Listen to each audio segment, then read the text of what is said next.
Please give an energetic and warm welcome to the one and only Jaya Kishori ji.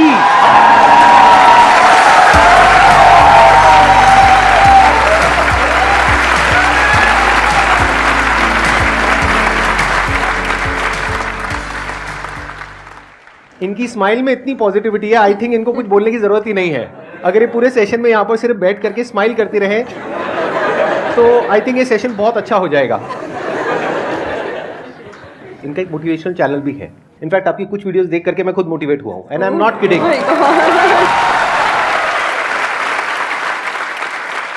तो मैं personally आप सबको recommend करूंगा कि एक बार आप जा करके देखिए इनकी जो मोटिवेशनल वीडियोस हैं, और आप सबको बहुत कुछ सीखने को मिलेगा और बहुत अच्छा लगेगा। Thank you so much. और आपसे इंस्पायर होकर शायद हमने चैनल खोला है, तो मुझे तो लग रहा है मुझे मिल गया उसका अवार्ड कि आप उसको देखते हैं और सुनते हैं। थैंक यू सो मच, बहुत बड़ी बात है ये। यूट्यूब पे या इंटरनेट पे देखना एक अलग होता है, और जब आप फिजिकली वो चीज़ को फील कर सकते हैं, एक्चुअली एक ऑरा होता है, एक वाइब होता है, वो आपको फेस टू फेस ही मिल सकता है। तो आप सब बहुत लकी है, आज मैं भी लकी हूँ कि मुझे वो ऑरा, वो वाइब महसूस करने को मिल रहा है जो हम यूट्यूब पे ऑल टाइम देखते रहते हैं। और आज तो आप डबल लकी हैं क्योंकि मेरे साथ साथ आपको इनको भी सुनने का मौका मिल रहा है।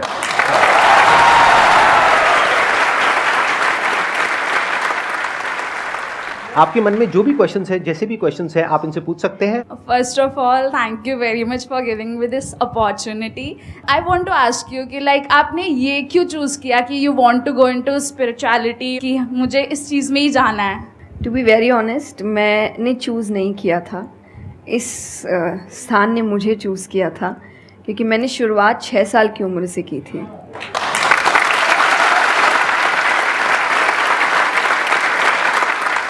उसमें आपको पता ही नहीं होता है कि करियर क्या होता है, काम क्या होता है, तो मैंने कुछ भी सोचा नहीं था। मेरे सामने चीज़ें आती गई, मुझे अच्छी लगती गई और मैं करती गई। और इसीलिए मैं हमेशा कहती हूँ अपने अंदर के बच्चे को ज़िंदा रखिए, क्योंकि वो कभी भी ये नहीं देखता इससे मेरा फ़ायदा होगा, या उसको अच्छी लगती है चीज़ और वो करता है।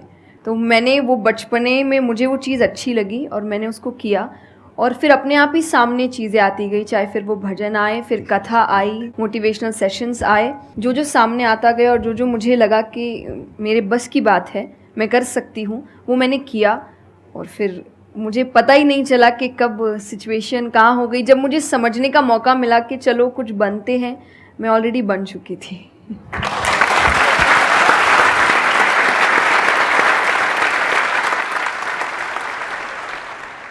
मेरा क्वेश्चन कंसंट्रेशन पावर को लेके है, या दूसरी तरह से बोल सकते हैं अवेयरनेस को लेके।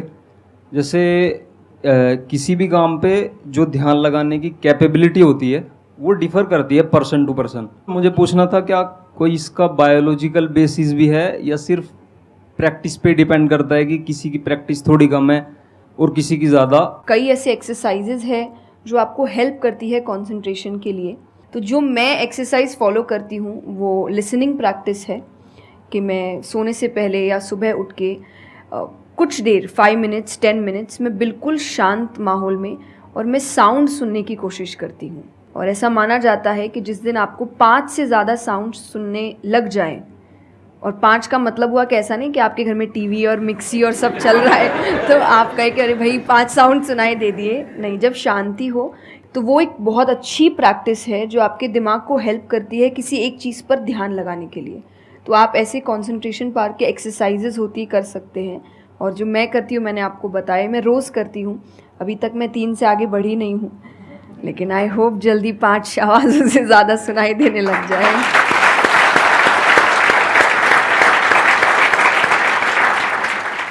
बचपन से जो आपने किया अभी तक वो तो मैटर करता ही है। फॉर एग्जाम्पल, अगर आप बचपन से ही सिर्फ कंप्यूटर पर ही अपना टाइम पास कर रहे हो या मोबाइल पे, जो आजकल बड़ा कॉमन हो गया है, तो आपकी जो कंसंट्रेशन पावर है वो पैसिव वे में तो अच्छी होगी। यानी कि अगर कोई कंटेंट है उसको आप कंज्यूम कर रहे हो तब तो आपका माइंड वहां पर लग जाएगा, लेकिन जब खुद ध्यान लगाने की बारी आएगी तो आप नहीं लगा पाओगे। एक्टिव कंसंट्रेशन आप नहीं कर पाओगे। और वही आपका क्वेश्चन है कि जो अपनी एक्टिव कंसंट्रेशन पावर है उसको कैसे बढ़ाया जाए, यानी कि आप जब चाहे, जहां चाहे, जितनी देर के लिए चाहे उतनी देर के लिए अपना ध्यान लगा सके, और जब चाहे वहां से ध्यान हटा सके। इसी को कहेंगे ना कि एक्चुअल में आपका जो ध्यान है वो आपके कंट्रोल में है। नहीं तो इतना कुछ है इस दुनिया में, वो तो सब खींचने के लिए तैयार बैठे हैं आपके ध्यान को, आपकी अटेंशन को। अगर फाइनेंशियली बात करी जाए तो आज की डेट में सबसे ज्यादा जो वैल्यू है वो आपकी अटेंशन की है। जितनी भी कंपनीज हैं उनके लिए सबसे इंपॉर्टेंट है आपकी अटेंशन। अगर आपकी अटेंशन आपके हाथ से निकल जाती है और उनके हाथ में चली जाती है तो वो हो जाएगा जो वो चाहते हैं, यानी उनको प्रॉफिट हो जाएगा, आपको नुकसान होता है हो जाए। तो अब सवाल उठता है उसको कैसे बढ़ाया जाए। चेस बहुत अच्छा तरीका है उसको बढ़ाने का। स्पोर्ट्स से आपकी कंसंट्रेशन पावर बढ़ती है। जैसे मुझे बैडमिंटन बहुत पसंद है, तो बैडमिंटन में सारा ध्यान कहां पर होता है? शटल के ऊपर, और कोई थॉट माइंड में आ ही नहीं सकता, क्योंकि अगर वो आया तो शटल से आपका ध्यान हट गया और आप हार जाओगे। तो sports is another way of doing it. उसके अलावा जैसे इन्होंने बताया लिसनिंग, अगेन वेरी पावरफुल। बहुत तरह की साउंड्स हैं, बहुत तरह की वाइब्रेशंस हैं इस यूनिवर्स में, बट हमारा ध्यान नहीं है उसकी तरफ। कुछ ग्रॉस है, कुछ सटल है। तो जैसे जैसे हम सटल जाते हैं तो ऐसी बहुत सारी वाइब्रेशंस हमारी पकड़ में आती है जो नॉर्मली लोगों की पकड़ में नहीं आ पाती है। क्यों? क्योंकि उनका ध्यान दो जगह पे होता है, या तो इस दुनिया में जो कुछ हो रहा है वहां पे होता है, या फिर अंदर जो थॉट चल रहे होते हैं वहां पे होता है। इसके अलावा और कहीं नहीं होता है। तो उन वाइब्रेशंस को सुनने के लिए हमको कानों की भी जरूरत नहीं है। इवन विदाउट योर ईयर्स, अपने कान बंद करके भी आप सुन सकते हो उन साउंड्स को। तो शुरुआत वहां से करो, धीरे धीरे आप देखोगे आपका जो ध्यान है वो आपकी पकड़ में आने लग जाएगा।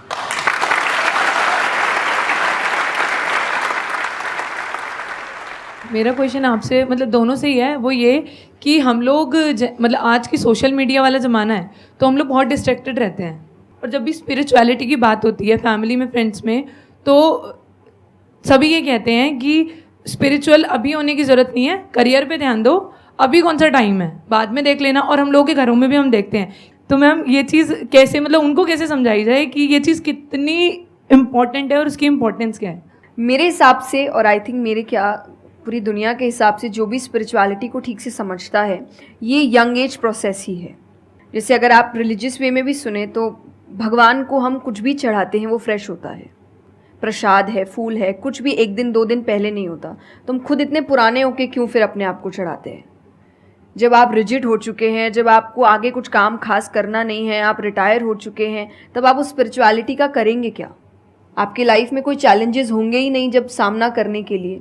तो स्पिरिचुअलिटी मतलब सिर्फ पूजा पाठ नहीं होता।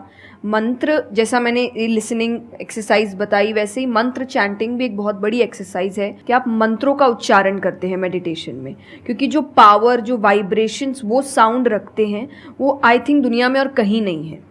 तो वो आपके करियर के लिए, कंसंट्रेशन पावर के लिए, कॉन्फिडेंस के लिए, मेमोरी पावर के लिए, सबके लिए बहुत अच्छा है।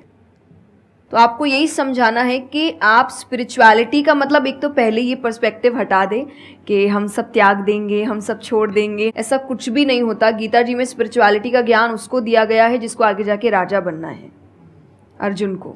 उसके पास क्या लग्जरी नहीं है, राज्य नहीं है, पैसा नहीं है, क्या नहीं है। तो अध्यात्म का मतलब कभी भी नहीं होता सब कुछ छोड़ देना, सबके बीच रहना है, पर इस तरीके से रहना है कि वो आप पर हावी ना हो हर चीज़। यही आध्यात्म है, यही स्पिरिचुअलिटी है कि बाहर की चीज़ें यहाँ ट्रबल ना कर सके, बस इतना ही करना है।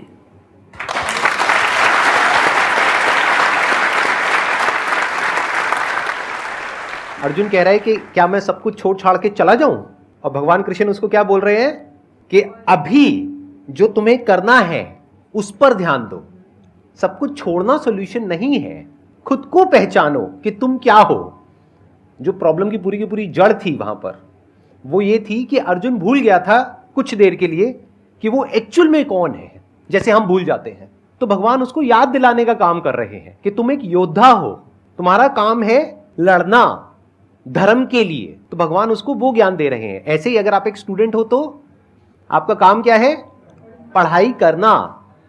अब आपको देखना है कि उसमें ये जो बातें हैं, इनकी बातें, मेरी बातें, या कहीं भी हमारे जो स्क्रिप्चर्स में बातें हैं, वो किस तरह से आपको काम आ सकती है वो करने में, जो अभी आपकी लाइफ की इस स्टेज में, इस पॉइंट पर आपके लिए करना सबसे इंपॉर्टेंट है।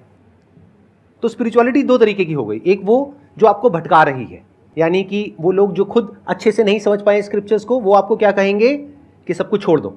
और दूसरे वो जो एक्चुअल में समझ गए हैं कि क्या बात करी जा रही है, तो वो आपको क्या कहेंगे कि जो भी कर रहे हो उसको करो, अच्छे से करो, पूरे ध्यान से करो, पूरी ईमानदारी से करो, उसमें कोई कमी मत छोड़ो, क्योंकि यही आपको हेल्प करेगी लाइफ में आगे कुछ भी करने के लिए। अगर आज आप अपने काम को ढंग से नहीं कर पा रहे, तो कल अगर स्पिरिचुअलिटी में आपको कोई इंक्वायरी करनी है, स्क्रिप्चर्स को समझना है, क्या वो आप ईमानदारी से कर पाओगे? आप अगर अपना काम ठीक से कर रहे हैं, आपके इंटेंशंस अच्छे हैं, आप ऑनेस्ट हैं, आप पेशेंस रख रहे हैं, आप स्पिरिचुअल हैं। तो इसीलिए आपको बस अपना काम जो उन्होंने सही कहा एकदम ठीक से ईमानदारी से करना है, क्योंकि अगर यहाँ ईमानदार नहीं, क्योंकि जो आपका काम है तो फिर कहीं और तो ईमानदारी की फिर बात ही क्या कर सकते हैं हम। मैम मेरा आप दोनों से ही है मेरा क्वेश्चन कि रियल फ्रेंडशिप का एसेंस आज खोते जा रहा है। हम सैटरडे संडे को पार्टी तो कर रहे हैं फ्रेंड्स के साथ, लेकिन जब रियल फ्रेंडशिप का टेस्ट होता है तो most of the friends fail हो जाते हैं, और हम भी फेल हो जाते हैं उसमें अपने दोस्तों। हम ये तो भूल जाते हैं कि वो हमारे दोस्त नहीं है अच्छे, तो हम भी तो नहीं हैं। तो ये चीज़ हम रियल फ्रेंडशिप को आज कैसे वापस उसके एसेंस को रीजनरेट करें और खुद भी दूसरों के अच्छे दोस्त बने। दोस्ती बहुत बहुत ज़रूरी होती है, और इस पे भी मेरा एक छोटा सा वीडियो है कि आप फ्रेंड्स को आइडेंटिफाई कैसे करें, या वही जो क्वालिटीज़ है वो खुद में भी कैसे लाएं। तो सबसे पहली क्वालिटी यही है कि हम जो सिर्फ सैटरडे संडे जिन दोस्तों से पार्टी करने के लिए मिल रहे हैं वो आपके दोस्त नहीं होते हैं। वो आप बस एंटरटेनमेंट के लिए, आपको मस्ती करना है, मज़ा करना है तो आप मिल रहे हो, लेकिन एक्चुअल जो आपके दोस्त होते हैं ना, वो आपको भी सिखाते हैं, आप उनको भी सिखाते हैं, वो आपके साथ ग्रो करते हैं। और जैसा आपने कहा एसेंस, जैसे मैं मेरे पेरेंट्स के जो दोस्त हैं सालों से इक्के दुक्के हैं, लेकिन अभी तक हैं, और अभी भी हम कई बार ऐसा लगता है कि आप ऐसे कैसे बात कर रहे हो उनसे, तो वो कहते हैं हमारे दोस्तों को अपने दोस्तों जैसा मत समझना कि हम एक दो बोल देंगे या एक दो चीज़ें हो जाएंगी और हमारी दोस्ती टूट जाएगी। हमारी दोस्ती इस चीज़ पर नहीं बनी है। वो अगर महीनों भी एक दूसरे से नहीं मिल रहे हैं या एक साल तक भी उन्होंने बात नहीं की है, वो एक साल बाद भी फ़ोन करते तो वो वैसे ही होते जैसे वो एक साल पहले थे, जहाँ उनकी बात छूटी थी बिल्कुल वैसे।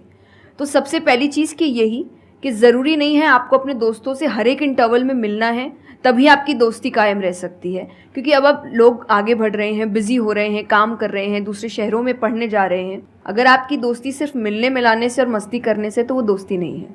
तो ये सबसे पहली चीज़ है कि जो आपको आपके सिचुएशन को समझे, वाइस वर्सा आप उसके सिचुएशन को समझिए कि दोस्ती है पर ज़िंदगी भी है, काम भी है, मेहनत भी है, परिवार भी है। सबसे बड़ी तपस्या, सबसे बड़ा तप मैं कहती हूँ गृहस्थ जीवन ही है। Thank you for the compliment. उसमें आपको इतना कुछ करना पड़ता है, वो एक सिचुएशन को समझना ज़रूरी है। दूसरा, आजकल जो एक ट्रेंड बन चुका है कि फ्रेंड्स सपोर्टिव होने चाहिए, तो सपोर्टिव का मतलब ये नहीं कि तुम गलत भी करो, तो जो कर्ण और दुर्योधन की दोस्ती थी कि नहीं भाई पाप भी कर, मार, गलत कर, मैं तो साथ खड़ा हूँ, ये दोस्त नहीं होते। ये बहुत बड़ा पॉइंट बोला इन्होंने, अभी इसके बारे में मैं बात करूँगा। ये दोस्त नहीं होते हैं। दोस्त आपको आपके पास खड़े रहेंगे सपोर्ट में, लेकिन ये हर वक्त बताएंगे कि तुम गलत हो, तुम गलत कर रहे हो, इसकी सज़ा मिलेगी। तो ये सच्चे दोस्त होते हैं। तो आप या तो कहते हैं ना कि कृष्ण जैसे दोस्त बनो, खुद ही बनो। बात यहीं आती है, कृष्ण जैसे ढूंढने से पहले कृष्ण जैसे दोस्त बनो, कि जो हर वक्त बताने। कृष्ण कभी अलग नहीं हुए अर्जुन से। जब वो कहने लगा कि मैं नहीं लड़ सकता, ये नहीं, उन्होंने उस वक्त बहुत डांटा कि क्षत्रिय है, ये तरीका है बात करने का, ऐसे बोलते हैं, तो इतना बड़ा महाबाहु है, बड़े बड़े नाम बताए, याद दिलाया कि तुम कितने अच्छे हो। तो सबसे बड़ा दोस्त का आई थिंक क्वालिटी यही है, जो सपोर्टिव है लेकिन गलत चीज़ों में नहीं है, वो हर वक्त सही के लिए आपके पास खड़े हैं। और तीसरा जो मैं सबसे अच्छा कहती हूँ कि आपकी और उनकी मेंटालिटी मैच होनी चाहिए। आपको ये समझना है कि अगर मेंटालिटी एक नहीं होगी तो भले ही आप अपने पेरेंट्स को कितना ही कह ले कि हम कुछ नहीं करेंगे, अरे हम तो सिर्फ घूम रहे हैं, अरे हम वैसा कुछ नहीं करेंगे, करोगे, एक ना एक दिन ज़रूर करोगे, क्योंकि ये ह्यूमन नेचर है। आप जिसके साथ ज़्यादा समय बिताते हो, धीरे धीरे उसकी क्वालिटीज़ कुछ आपके अंदर आती है। तो ज़रूरी है कि वो बिहेवियर, वो पैटर्न, वो मेंटालिटी, वो माइंडसेट मैच होनी चाहिए दोनों की, तभी आप एक साथ ग्रो कर सकते हैं। वरना वही सैटरडे संडे मिलना और ज़िंदगी ख़राब करना, यही हो पाएगा बस। Excellent point.